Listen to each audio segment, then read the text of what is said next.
So if you're trying to get Brock Lesnar in WWE 2K25, he's not going to obviously be in the superstar roster, but you can get him from the downloads. So if you go into community creation, you go into downloads, and to be honest, by now I can imagine he will be already created. If you don't see him on the first page, which I imagine you should do, especially on the most recents, there he is. But what you want to do is go and have a look and see if anybody else has done it. So press Y, and what you want to do is go over to the hashtags, and then we can go into, I believe, custom, and we can just go ahead and put Brock.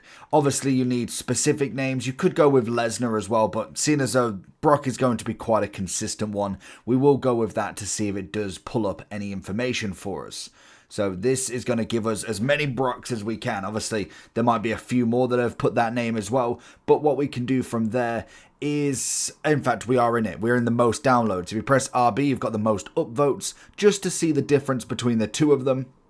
But for instance, that top one, it doesn't look necessarily the greatest like Brock, but I mean, we will click into them, because when you look at something like this one, if you click and press A into them, it will show you what the wrestler will look like in the actual game.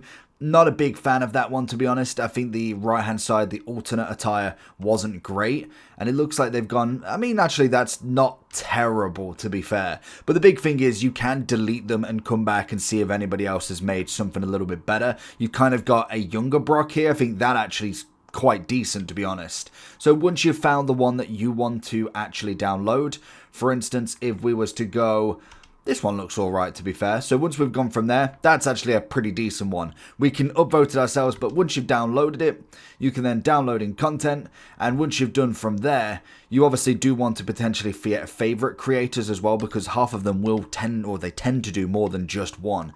From there, you've then got him in there. You can put him in the universe mode if you want. Obviously, if you go into the one-on-one, you can just go ahead and go straight into custom superstars, and there he is.